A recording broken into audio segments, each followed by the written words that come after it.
제가 문제 하나 낼게요. 잘 맞춰주세요. 아시겠죠? 손이 일반 사람보다 하나 더 있는 사람을 뭐라고 할까요? 와, 성경 속에 어이? 뭐야? 정답이야? 당황했지만 제정신 차리면서 다시 한번 문제 내볼게요. 자, 그렇다면은 병 5개를 이은 것을 무엇이라고 할까요? 그럼 그건 오병이어야? 아, 참! 뭐야? 뭐야 이게? 아유, 정말 이 분위기 아니, 어떻게 할 거야? 아니, 잠깐만, 이거 이렇게 쉽게 맞출 수 있는 문제들이 너무 아닌데? 쉬워. 아니, 그러면은 성경 최초로 다른 어떻게 알았지? 아니 나도 하나 하고 싶어져 막 이런 아시죠, 아시죠? 네. 한번 해보세요. 마치 새로 하는 것처럼. 네. 저기 시험만 보면 답을 다 미리야. 천재다, 천재. 다 맞췄어. 그러니까 우리가 성경 가지고 참 이렇게 재미있게 하지만 성경의 깊은 뜻은 또 못 헤아리는 경우들이 많죠. 그래서 우리가 성서학당이라는 또 수업을 네. 통해서 하는 것 같아요. 문자를 넘어서 뜻 속으로 들어가기.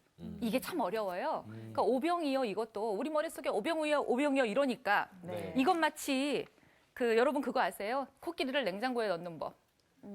그런 이야기 참 많았죠. 네. 문을 연다, 는다, 닫는다. 그래서 우리가 오병이어 이야기도 어떤 그야말로 막 기적적인 너무나 우리는 할 수 없고 여기다 빵 갖다 놓을 테니까 우리 다 먹어봐. 뭐 이렇게 예수님을 기적술사로 둔갑시키는 그런 거 말고 훨씬 더 깊은 뜻 속으로 좀 들어가 봤으면 좋겠는데요. 오늘 여러분하고 같이 나눌 이야기는 마가복음 6장 30절에서 44절입니다. 오늘 수업 마가복음 19강 5천 명을 먹이시다. 우리가 지난번에는 세례 요한 이야기를 굉장히 잘 아는 이야기라 좀 생략하고 넘어갔지만 이번에는 좀 차근차근 한번 읽어볼게요. 네. 그래서 30절부터 우리 주은 자매부터 한 분이 이게 한 4절 정도씩 읽어야 되나요? 예, 그렇게 한번 읽어보겠습니다. 네. 예.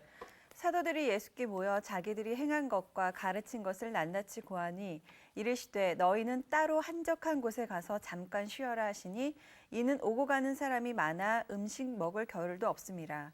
이에 배를 타고 따로 한적한 곳에 갈새 그들이 가는 것을 보고 많은 사람이 그들인 줄 안지라. 모든 고을로부터 도보로 그곳에 달려와 그들보다 먼저 갔더라. 예수께서 나오사 큰 무리를 보시고 그 목자 없는 양 같음으로 인하여 불쌍히 여기사 이에 여러 가지로 가르치시더라. 때가 저물어 가매 제자들이 예수께 나와 여짜오되 이곳은 빈들이요 날도 저물어 가니 무리를 보내어 두루 촌과 마을로 가서 무엇을 사 먹게 하옵소서. 대답하여 이르시되 너희가 먹을 것을 주라 하시니 여짜오되 우리가 가서 200데나리온의 떡을 사다 먹이리이까? 이르시되 너희에게 떡 몇 개나 있는지 가서 보라 하시니 알아보고 이르되 떡 5개와 물고기 2마리가 있더이다 하거늘 제자들에게 명하사 그 모든 사람으로 때를 지어 푸른 잔디 위에 앉게 하시니 때로 100명씩 또는 50명씩 앉은지라. 예수께서 떡 5개와 물고기 2마리를 가지사 하늘을 우러러 축사하시고 떡을 떼어 제자들에게 주어 사람들에게 나누어 주게 하시고 또 물고기 2마리도 모든 사람에게 나누시매 다 배불리 먹고 남은 떡 조각과 물고기를 12바구니에 차게 거두었으며 떡을 먹은 남자는 5천 명이었더라. 예, 아멘. 아멘. 우리 마가 문학 즐겨 쓰는 장치 중에 하나가 샌드위치 구조라고 했잖아요. 네. 그래서 사실은 우리가 이 본문을 5천 명을 먹이신 이야기, 근데 우리는 사실은 오병이어 사건 이걸로 더 많이 기억하고 있는 본문인데 이 본문은 사실은 32절부터 시작했어요. 맞아요. 그런데 30절, 31절이 이 이야기랑 붙어 있어요. 30절, 31절은 어떤 이야기였냐면 파송받았다가 돌아와서 예수님한테 자기들이 행한 것과 가르친 것을 낱낱이 고한 이야기예요. 이 가르친 것과 행한 건 낱낱이 고한 이야기 속에는 어떤 내용들도 들어가냐면 헤롯 안티파스가 세례요한을 죽인 일로 전국이 복잡하고 그다음에 예수님의 이름이 널리 알려지고 있기 때문에 우리도 조금 위험합니다. 뭐 이런 이야기들도 다 포함되어 있었겠죠. 그런데 왜 이 본문이 앞에 붙지 않고 우리 성경을 보면은 이렇게 동그라미 하나가 있어서 그 챕터를 나누잖아요. 그래서 이게 사실은 29절 뒤에 붙어야 사도들이 예수께 다시 모여서 행한 것을 했다. 그 다음에 32절부터는 예수님이 배를 타고 따로 한적한 곳에 가자. 그리고 뭐 무리가 배고프니까 우리가 이렇게.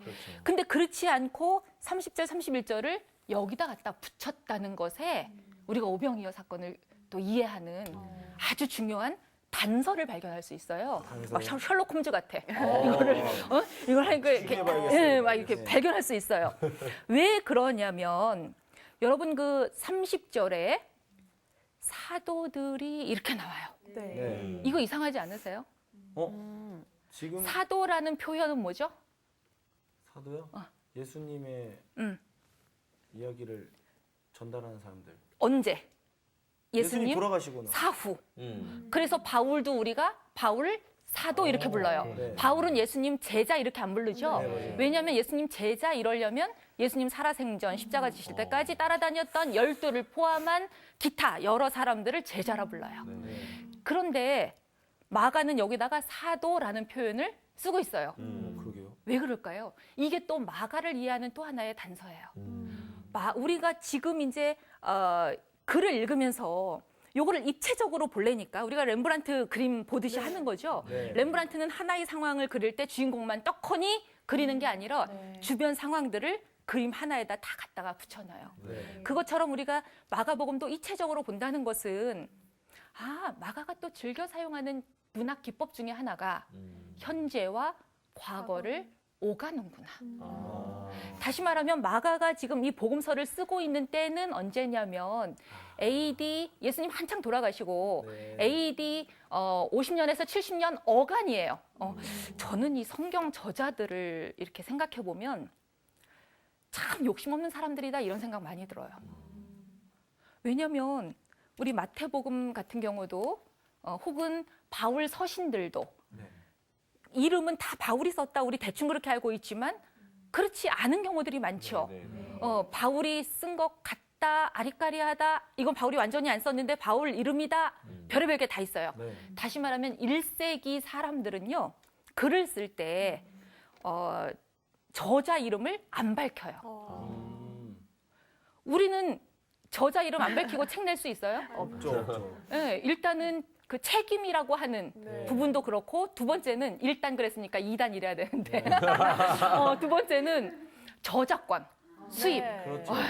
그런데 그 저작권 개념, 뭐 책임 소재, 소유권 개념 이런 것들은 근대 이후지 옛날 사람들은 그 개념이 아예 없어요. 그리고 지식이라고 하는 건 한 사람이 머릿속에 막 생각해갖고 뭐 혼자 쓰고 이런 게 아니고 여러 공동체의 산물이에요. 그래서 지식은 모두 다에게 속했다는 거예요. 그러니까 이 마가복음 저자도 우리가 마가의 다락방 베드로의 설교를 받아 쓴 그 사람인 것 같다라고 짐작은 하지만 누군지 잘 모르거든요. 지금 사실은 그런 거 보면 우리가 그냥 문헌을 그 특징으로만 파악할 수 있을 뿐인데 마가 문학 중에 하나가 현재라는 상황, 현재라는 상황이 어떤 상황이냐면 로마가 예루살렘 대성전 완전히 무너뜨리고 이제는 뭐 분봉왕 뭐 이런 거보다도 직접 완전 통치를 하는 때예요. 그러고 있으니까 그 현재 사도들은 또 일부는 벌써 뭐 네로 황제 이런 사람들한테 목을 벤다든지 순교를 막 당하고 있는 현실. 다시 말하면 초대교회가 아직 안정된 틀은 잡지 못하고 유대교인지 유대교를 갱신하고 있는 건지 기독교라고 하는 종교가 우리 역사상 정확하게 하나의 종교라는 틀로 갖춰진 것은 로마 제국 치하의 콘스탄티누스 황제 때 국교가 되면서라고 이해하고 있기 때문에 그 이전 상황에서 사도들의 행적들을 보면서 과거 예수님을 따를 때 제자들은 이런 거 예수님이 가르쳐준 거 아니야? 라고 마가가 상기시키는 방식으로 그렇게 글쓰기를 하고 있다는 거죠. 여러분 재미있는 게 이제 여기 사도라고 하는 단어는요. 아포스톨로스, 영어로는 아포스톨이라고 하죠. 그래서 제자는 디사이플, 그래서 제자도 그러면 디사이플린 쉬, 뭐 이렇게 이야기를 하는데 의도적으로 사도란 단어를 쓴 거예요. 그래서 마가에서는 단 한 번 여기서만 쓰이는데요. 초대교회에서 지도자 자리에 있던 사람들, 12제자는 물론이고 바울처럼 12제자 명단에는 들어가지 않았지만 가르침의 권위를 받은 사람들. 그래서 초대교회에서는 사도라는 호칭을 저 사람한테 주네 마네. 그 논쟁이 아주 심각했거든요. 그래서 렘브란트가 그린 그림 가운데 두 노인이란 그림이 있어요. 근데 이제 뭐 논쟁하는 두 노인 이러는데 그건 철학 논쟁이 아니고 바울과 베드로가 누가 참 사도이냐. 예수님 살아있을 때 예수님을 따라다닌 제자가 사도여야 맞지. 그러면 이제 바울은 예수님 살아계실 땐 그분 몰랐지만 오고 오는 모든 세대의 사람들은 예수님하고 동시대 산 게 아닌데 그럼 우리는 가르치는 권위가 없느냐. 그래서 둘이 막 싸우는 장면을 또 렘브란트가 그린 게 있었습니다. 그러니까 30절의 사도들이라고 하는 표현은 초대교회의 상황에서 예수님의 직계 제자였던 12 사도들에게 뭔가를 상기시키기 위해서 일부러 사도라는 표현을 지금 쓰고 있는 것 같아요. 그러고 있는데 31절에 보니까 너희는 따로 한적한 곳에 가서 잠깐 쉬어라 이르세요. 요거를 두 가지 버전으로 생각해 볼 수 있는 것 같아요. 하나는 세상에서 너무 힘들게 목회하고 왔으니까 쉬어라라고 예수님이 따뜻하게 배려하는 이야기라고 읽을 수 있고 또 하나는 지금 굉장히 위험한 정국인 거예요. 헤롯 안티파스가 드디어 예수의 모든 소문을 들었고 예수의 제자다 그러면 너희들도 위험하고 그러니까 따로 한적한 곳에 잠깐 피신해라. 이렇게도 읽을 수 있어요. 저는 후자가 맞는 것 같아요. 그러면서 오고 가는 사람이 많아서 음식 먹을 겨를도 없고 뭐 이렇게 먹는 이야기가 잠깐 복선으로 깔리고 32절에 배를 타고 따로 한적한 곳으로 가요. 한적한 곳인데 빈들이에요. 그 뒤에 보니까 빈들이란 표현 나오죠. 광야라는 이야기예요. 그런데 예수님이 오니까 34절에 큰 무리가 뒤따라왔다는 거예요. 여러분 우리가 이 단어 한번 기억했으면 좋겠습니다. 마가복음에 아주 많이 등장하는 이 무리라고 하는 단어. 이거를 헬라어로 오클로스라고 불러요. 오클로스. 마태에는 오클로스라는 단어가 잘 안 나와요. 마태는 무리라고 표현을 할 때 똑같은 무리라고 번역을 할 수 있지만 마태의 경우에는 라오스라는 단어를 즐겨 쓰고 있어요. 라오스는 국가 이름이 아니고요. 여기서 라오스는 백성이란 뜻이에요. 그러면 오클로스라고 불리는 사람들은 뭐냐? 이 사람들은 백성 축에 못 드는 사람이에요. 그러면 이 시대에 백성이라고 하는 개념에 들어가려면 뭐냐? 회당에서 유대인으로 율법을 잘 지키고 살아야 돼요. 그러면 오클로스라는 사람들은 뭐냐? 율법을 안 지키고 사는 부정한 사람들이라는 뜻인 거예요. 예를 들면 누가 부정하죠? 뭐 병든 사람. 여자는 일단 부정하고 병든 사람 부정하고 아이들. 이방인 부정하고 아이들은 사람 축에 못 들고 혹은 직업 때문에 부정하는 경우들도 있죠. 세리 부정하죠. 왜? 세리들은 세금 업무를 하는데 뭐 드라크마를 데나리온으로 바꿔야 된다든지 다시 말하면 그 헬라 문화권의 돈을 성전에 바치려면 회당에 바치려면 유대 돈으로 바꿔야 된다든지 그러면 이방 돈을 만져야 돼요. 혹은 교역 가버나움 회당에 앉아 있었던 레위처럼 교역을 할 때 이방 물건들 막 이렇게 그럼 이방 물건 만져야 돼요. 그럼 이 사람은 세리라는 직업 자체가 이 사람을 죄인으로 만들어요. 율법상 죄인. 다시 말하면 오클로스라는 단어를 생각하실 때 라오스라는 단어는 회당 안에 있을 수 있는 사람들, 내부자들. 오클로스라는 단어는 회당 안에 있고자 하나 율법이 우리를 죄인 취급하여 회당 밖으로 추방당한 사람들, 배제된 사람들, 권리가 박탈된 사람들, 의인 축에 못 들어가는 사람들. 그러니 이 사람들은 항상 빈들, 호숫가 이런 데서 예수님을 많이 만나게 돼요. 그래서 이 큰 무리가 예수님이 보시니까 34절에 목자 없는 양 같아서 불쌍하대요. 왜 목자 없는 양이죠? 예수님이 보시니까 아이고 그동안 세례 요한한테 굉장히 의지하고 살았을 텐데 요한은 같고 혹은 회당에서 그 회당장 이런 사람들이 우리가 열심히 종교 생활을 한다고 하는 것은 이 세상 살아갈 힘을 얻고 아 우리는 정말 귀한 하나님의 백성이구나라는 걸 깨닫고 그러면서 세상을 이겨나갈 힘을 얻어야 되는데 회당장이라고 하는 사람들이 바리새적 규범에 얽매여서 그런 생명의 떡을 주기는커녕 너희들은 죄인이야? 회당 안에 올 수도 없어 라고 하고 있으니 이 사람들은 목자가 없죠. 그러니 예수님은 이 사람들한테 아 내가 먹여야 되겠구나. 아, 내가 이들을 먹여야 되겠구나. 이 생각을 당연히 하실 수밖에 없는데요. 저는 요 대목이 참 재밌는 것 같아요. 34절에 불쌍히 여기사. 네. 오클로스를 보면 바리새인들은 어떤 마음이 들겠어요? 더러워. 정죄하고 비난하고. 네. 뭐 혈루병 여인 보듯 하는 거죠. 뭐 돌 맞아 죽일 것들이 여기 왜 와 있어? 이런 거겠죠. 비난하고 막. 부정한 자들. 그래서 바울이 이야기하잖아요. 갈라디아 교회 쓰는 편지에서 종이나 자유자나 유대인이나 헬라인이나 남자나 여자나 다 섞인 공동체가 건강하다. 이 얘기가 그리스도 예수 안에 산다. 하나다 이 말인 거죠. 그 말은 갈라디아 교회의 문제는 그 구성원들 간에 갈등이 많았겠다 하는 걸 또 짐작할 수 있겠죠. 여러분 요거 한번 재밌게 볼까 봐요. 사도행전 16장에 보면 바울 선교 이야기가 나와요. 바울과 실라 일행이 16장 11절 이하거든요. 네. 그래서 드로아에서 배를 타고 어디로 가서 네아폴리에 가고 빌립보에 이르니 그래서 이제 3년 후에는 바울이 빌립보서를 쓴다는 거죠. 빌립보 교회에 주는 편지를 써요. 그런데 바울이 빌립보에 이르러서 오랫동안 목회하지도 못하고 바로 떠나야 되는 사건이 일어나요. 게다가 매까지 맞고 태형 매까지 맞고 왜 그러냐면 16절부터 이야기가 전개되거든요. 우리가 기도하는 곳에 가다가 점치는 귀신 들린 여종 하나를 만나요. 점치는 귀신 들렸다. 새해 되면 항상 우리나라 이거 바쁘잖아. 점치는 귀신.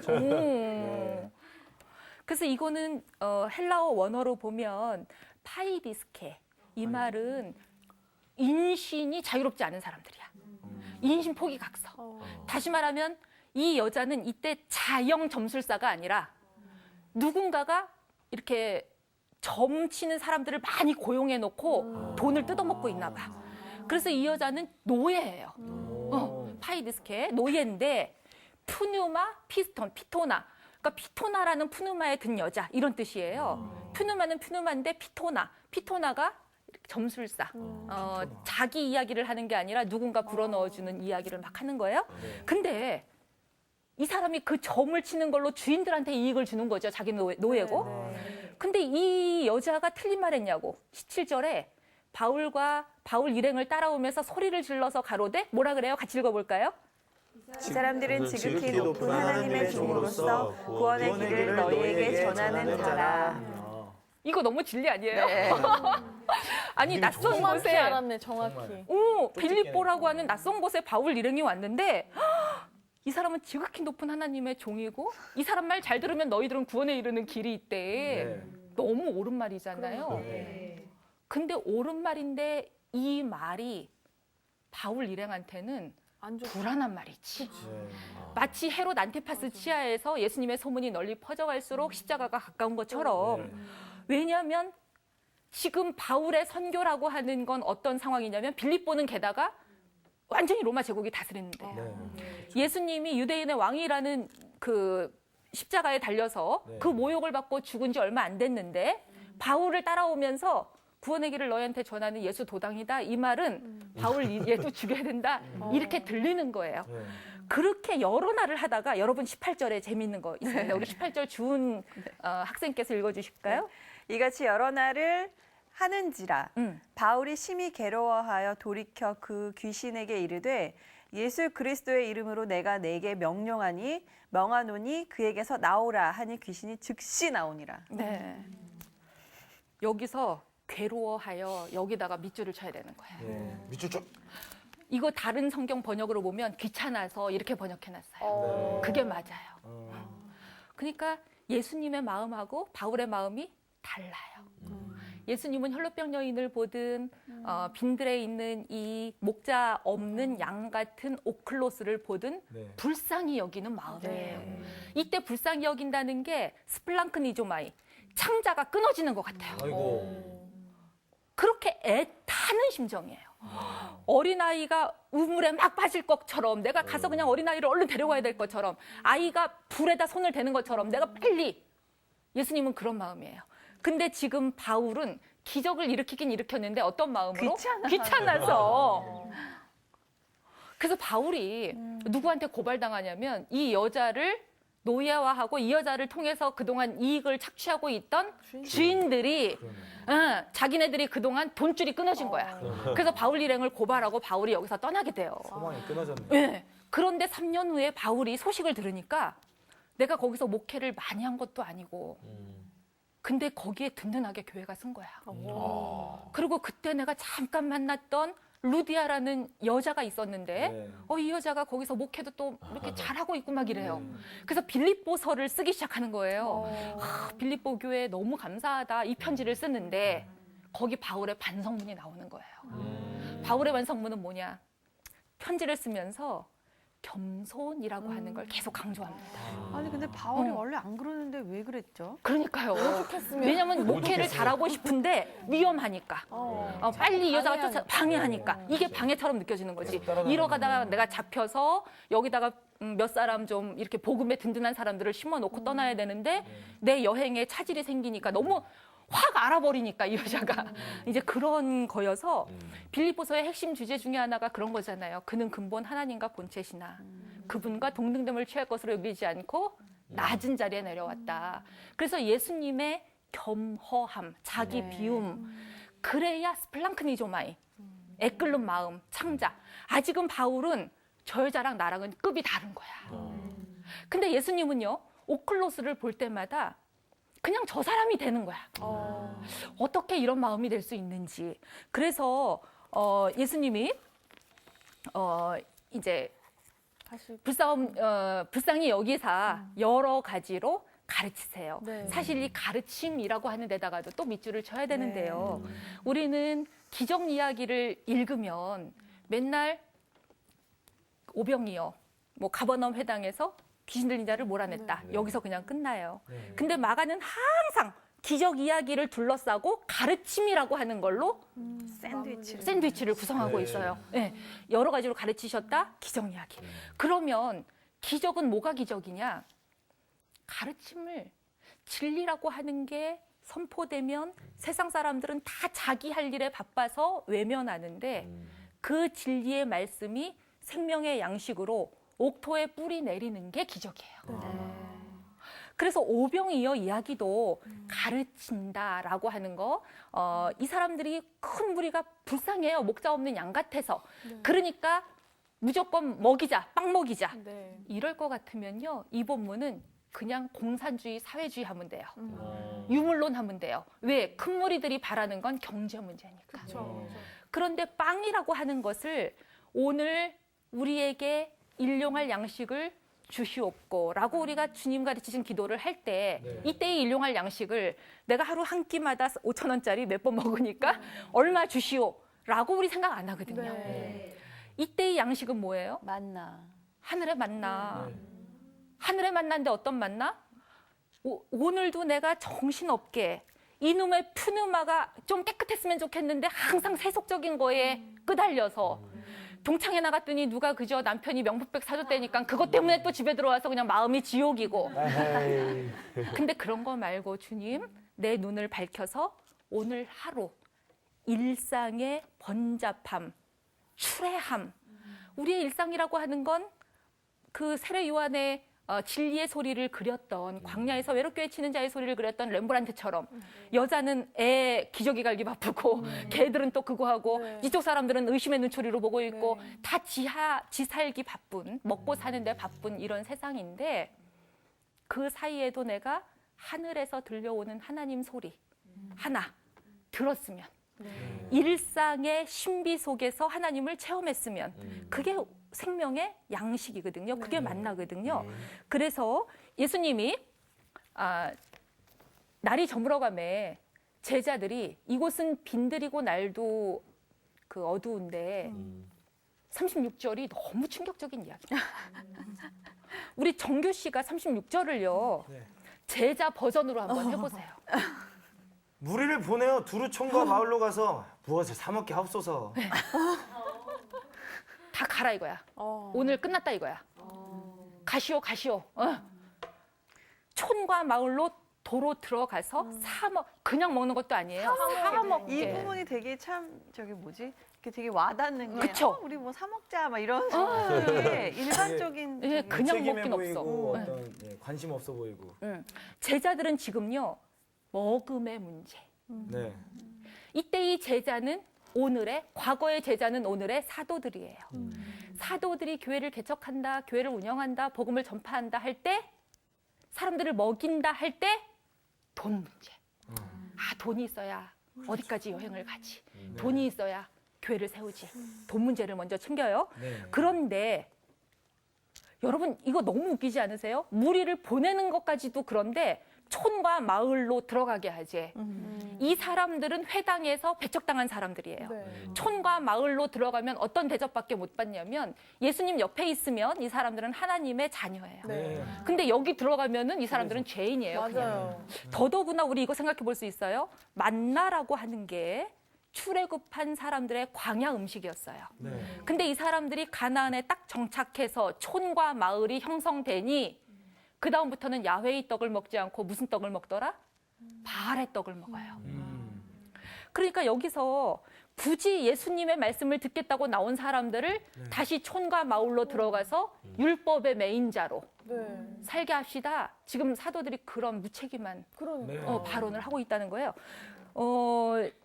그래서 이제 그 다음에는 우리가 다 아는 이야기죠. 심지어 37절에 돈 계산까지 해. 200데나리온에 떡을 사다 먹이릴까? 뭐 이제 똑똑하다. 왜냐면 예수님이 이 사람들은 보내라 들어가게 해서 지들이 각자 알아서 먹게 하자. 예수님에 대해서 막 알고 싶은 사람한테 무책임하게 너 살다가 네가 스스로 한번 찾아봐. 이럴 수 없잖아요. 적어도 우리가 우리 교회 와봐. 맞아요. 성경 나랑 같이 한번 읽어봐. 요 정도는 해야 되는데 제자들은 지금 굉장히 무책임하게 하고 오히려 있었어요. 밥을 사줘도 그럴 판에. 그러니까. 이 사람들은 먹일 수 있어요. 예수님처럼 여러 가지 가르침으로 생명의 양식을 먹일 수 있다고. 근데 지금 안 하는 거예요. 왜? 오클로스라. 그러고 있는데 예수님이 37절에 너희가 먹을 거 줘 이랬거든요. 그 먹을 거 제자들이 줘. 사도들이 줘. 그랬는데 우리가 가서 200데나리온의 떡을 사다 먹이리니까 돈 문제 했다 그랬잖아요. 네. 여러분 재밌는 게 요한복음에서는 요 말을 한 제자 이름까지 밝혀두고 있죠. 네. 요 기사가 모든 복음서마다 다 나오는데 요한복음은 콕 찍어 사람 이름까지 이야기해요. 그 제자 이름이 빌립이에요. 빌립이라고 나와요. 빌립은 안드레하고 베드로하고 한 동네 사람이에요. 그러니까 이 사람들하고 친했겠죠. 네. 안드레라고 하는 성격도 마가에서는 그냥 예수님이 지나가다가 그물질하는 걸 보고 베드로와 안드레를 동시에 불렀다 이러는데 요한복음은 그것도 다시 기록을 해요.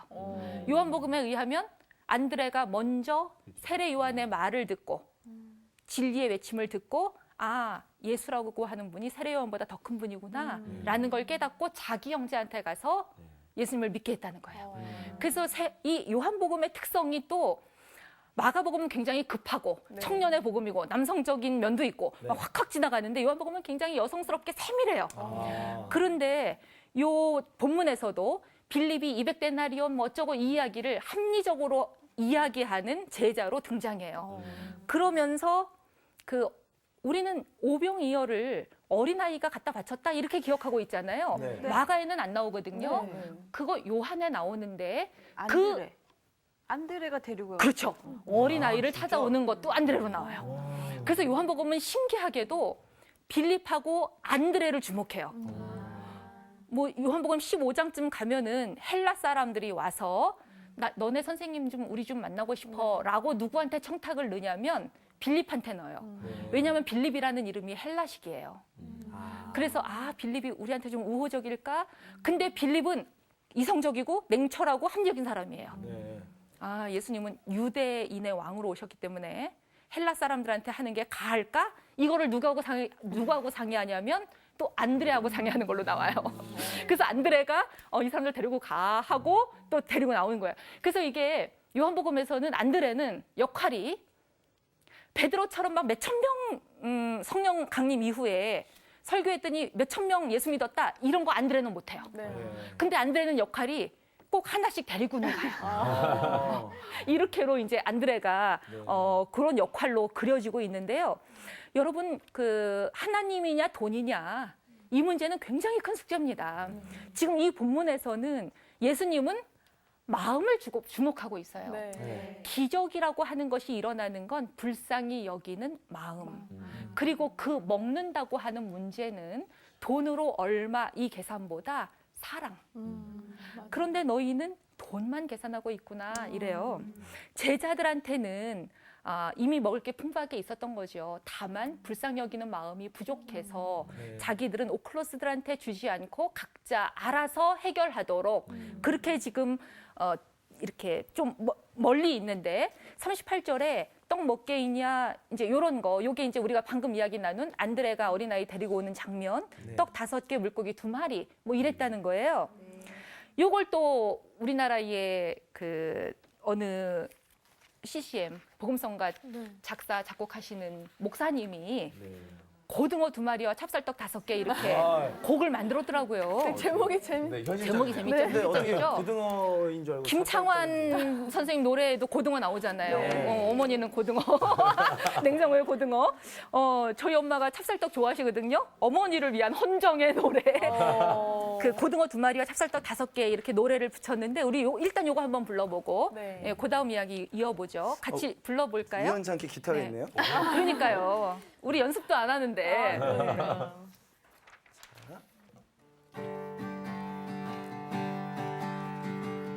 맛있는 밥을 서로 먹여주면서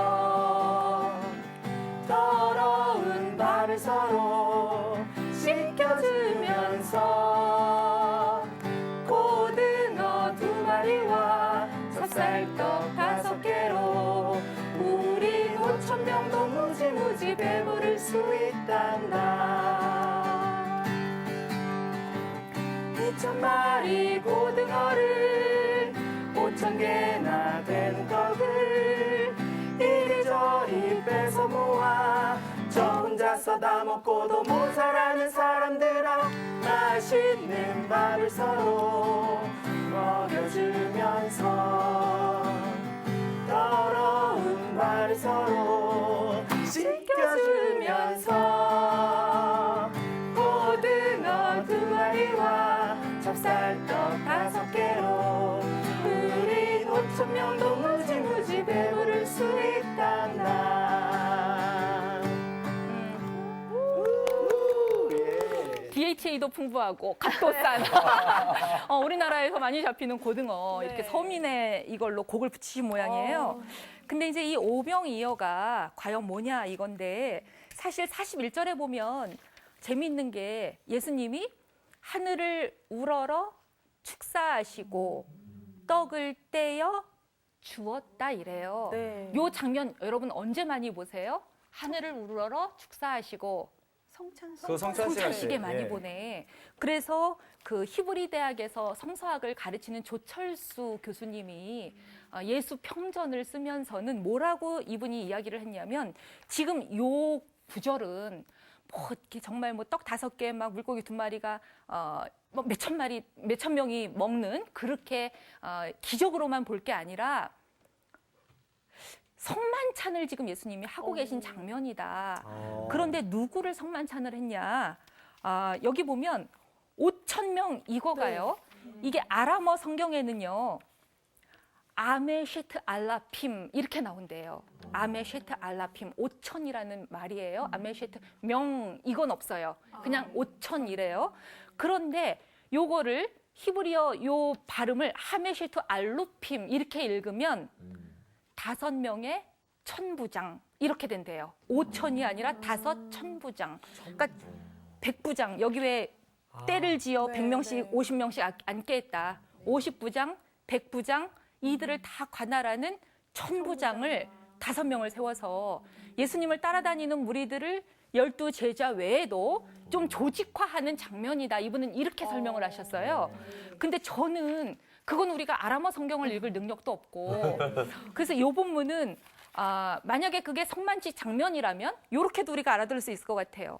우리 정말 성만찬이라는 걸 1년에 몇 번 잘 못하게 돼요. 교인수가 많다 보면. 근데 어려서부터 세례받고 나서 성만찬 하게 되면 익숙해져요. 익숙해지면 그 의미가 자꾸 퇴색이 돼서 이 성만찬을 대하는 우리의 자세, 내가 어떻게 예수님처럼 살아야 되는가 이걸 자꾸만 망각하게 되는데 이 본문이 그거를 좀 경각심을 갖게 하는 본문일 수도 있고 물고기 5개? 아니 물고기 2마리? 보리떡 5개? 이게 지금 먹인다는 건데 회당에 들어가서 먹이지 말고 예수를 따르는 사람들이 복음으로 먹이라는 말이다. 그럼 도대체 이게 뭘까? 어떤 분은 이렇게 해석해 봅니다. 물고기 2마리라고 하는 것을 여러분 물고기 그러면 혹시 기독교인들 차나 이런데 네. 이거 붙인 거 보셨을지 모르겠어요. 익투스. 익투스. 익투스라는 말은 예수, 크리스투스, 그리스도, 하나님의 아들이란 뜻이에요. 그래서 물고기 2마리가 예수의 기독론, 예수가 누구신가를 규명하는 말이다. 그는 그리스도고 하나님의 아들.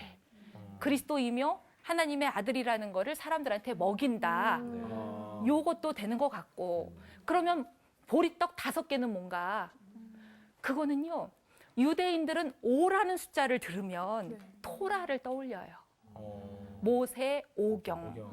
그래서 율법이 그리스도 하나님의 아들로 말미암아 더 완성이 된 것이 복음이기 때문에 오병이어라고 하는 것 자체가 복음이 제자들뿐만 아니라 오클로스 몇천 명까지 다 먹을 정도로 그래서 하필이면 12광주리가 남아요. 이 12이라는 숫자는 우리가 혈루병 여인 때도 12에 아팠다. 달리다굼 야이로 딸도 12살이었다. 12이라는 것은 이 이스라엘 12지파가 아니라 여기서 말하는 12은 복음으로 새롭게 형성될 우리 모두가 포함된 새 이스라엘, 하나님의 백성 이렇게 생각할 수 있어요. 그러면 이 본문은 남은 떡조각과 물고기가 12바구니에 가득 찼다. 앞으로 이방 땅으로도 복음이 계속 확산되는 가능성 이런 것들을 좀 상징하는 본문이 아닐까. 그래서 사실 오병이어 사건을 문자 그대로 이해해도 괜찮아요. 어머 예수님 정말 기도했더니 예수님은 이렇게 막 많이 했나 보다. 근데 그렇게 되면 우리가 루벤스식으로 예수님을 믿게 되는 거예요. 그분은 하셨는데 우리는 갖다 놓고 맨날 해도 안 되거든. 근데 예수님은 뭐라 그랬냐면 성령이 임하시면 너희는 나보다 더 큰 일을 한다 그랬어요. 그렇다면 우리는 예수님이 살아가신 방식 그대로 우리도 따라 살아야 돼요. 예수 따르미가 돼야 돼요. 그게 제자라는 뜻이에요. 그러면 우리도 오병이어 기적을 나날이 일으키고 살아야죠. 그럼 그 방법은 뭐냐? 오클로스들에게 이 시대의 교회로부터 배척당한 진리의 소리로부터 배척당한 자본주의의 영의 우리를 사로잡고 있는데 자본이 없어서 돈이 없어서 길거리로 나앉은 이 사람들에게도 복음이 너무나 많이 전달되어야 하는 새로운 가능성 그 책임으로 우리를 부르시는 게 아닌가 이제 싶은 거죠. 그래서 오늘 이야기는 여기서 이제 마치고 다음 이야기는 또 바다 위에 걸으신 이야기로 전개되겠습니다. 오병이어 이야기 마칩니다. 고맙습니다. 감사합니다. 보리떡 5개가 아닌 거지. 정말 우리 예수 따름이 돼야죠. 따름. 정말 하나님의 말씀을 완성시키는 그 작업이 오병이어 안에 있었다는 새로운 사실. 우리가 새로운 12왕줄인 거야. 그 중에 4광줄인 거예요? 이야, 난 3인분.